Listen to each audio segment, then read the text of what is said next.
રાજકોટ મહાનગરપાલિકા સંચાલિત આ રાજકોટ પ્રાણી ઉદ્યાનનો સેન્ટ્રલ ઝૂ ઓથોરિટીના નીતિ નિયમ મુજબ આધુનિક ઢબે વિકાસ કરવામાં આવી રહેલો છે. હાલ રાજકોટ ઝૂ ખાતે જુદી જુદી 67 પ્રજાતિના 550થી પણ વધારે પ્રાણી પક્ષીઓ રાખવામાં આવી રહેલા છે. આ પ્રાણીઓ પક્ષીઓની તંદુરસ્તી જળવાઈ રહે અને જુદી જુદી ઋતુઓમાં એની કોઈ જાતની બીમારી ના આવે અને તંદુરસ્તી જળવાઈ રહે તે માટે રાજકોટ ઝૂ દ્વારા ખાસ તકેદારી રાખવામાં આવતી હોય છે, જેને આપણે સિઝનલ પ્રિકોશન કહેવામાં આવેલી છે. હાલ અત્યારે ઉનાળાની ઋતુ ચાલી રહી છે, ખૂબ જ ગરમી છે, એટલે આ ગરમીની ઋતુમાં વન્ય પ્રાણીઓને હીટવેવ ના લાગે, એની તંદુરસ્તી ઉપર કોઈ વિપરીત અસર ના પડે, ગરમીના હિસાબે ઝાડા ન થાય, ઉલટી ના થાય, આ માટે ખાસ તકેદારી વન્ય પ્રાણીઓની બિહેવિયર એની પ્રકૃતિને ધ્યાનમાં રાખીને જુદા જુદા વન્ય પ્રાણીઓ માટે જુદી જુદી તૈયારી કરવામાં આવતી હોય છે.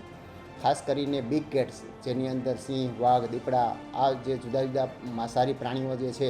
તેના વિશાળ પાંજરાની અંદર મોટા મોટા પાણીના પોન્ડ બનાવવામાં આવેલા છે અને બેસવા માટે ખૂબ જ આર્ટિસ્ટિક હટ પણ બનાવવામાં આવેલી છે. છાયણાની અંદર પ્રાણીઓ બેસી શકે છે અને ખાસ કરીને આજુબાજુનું વાતાવરણ ઠંડુ રહે તે માટે ઝાડની ઉપર જ ડ્રીપ ઇરિગેશન સિસ્ટમ ગોઠવવામાં આવેલી છે, જેથી કરીને વૃક્ષો પણ લીલા રહે અને આજુબાજુનું વાતાવરણ પણ ઠંડુ રહેતા હોય છે. રાત્રિ દરમિયાન આવા પ્રાણીઓને નાઇટ શેલ્ટરની અંદર લેવામાં આવતા હોય છે અને આ નાઇટ શેલ્ટરની અંદર પણ રાત્રિ દરમિયાન કોઈ બફારો ન થાય, ગરમી ન લાગે તે માટે પંખાની વ્યવસ્થા કરવામાં આવેલી છે અને જેના પાણીના પીવાની અંદર ખાસ ORS અને મલ્ટીવિટામિન્સની ટેબ્લેટ પણ ચાલુ કરવામાં આવેલી છે, જેથી એની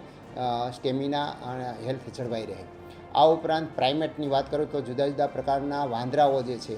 એ વાંદરાઓના પાંજરાની અંદર અમે દિવસ દરમિયાન જ્યારે આફ્ટરનૂનની અંદર ખૂબ જ ટેમ્પરેચર વધારે હોય ત્યારે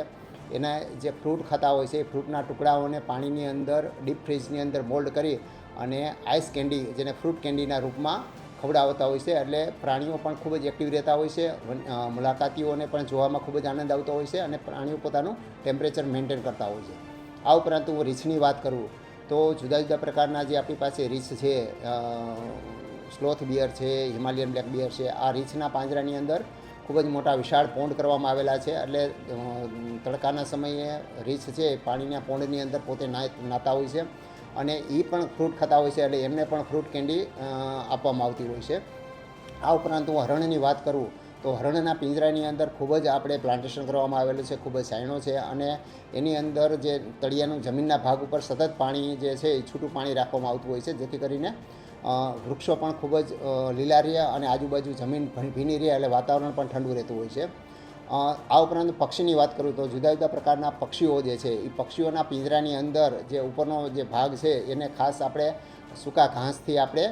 છાયણો કરી દેતા હોય છે, માંડવો કરી દેતા હોય છે અને એના માટે ખાસ આપણે નેસ્ટ બોક્સ, જે આર્ટિફિશિયલ બોક્સ બનાવવામાં આવતા હોય છે, એટલે ખૂબ ગરમીની અંદર બોક્સની અંદર પણ જતા રહેતા હોય છે અને આ બોક્સનો મલ્ટીપર્પઝ યુઝ થતો હોય છે, બ્રિડિંગમાં પણ યુઝ થાય અને ગરમીના સમયે છાયણા માટે પણ યુઝ કરતા હોય છે. અને આ તમામ પ્રાણી પક્ષીઓના પીવાના પાણીમાં અને ખોરાકની અંદર આપણે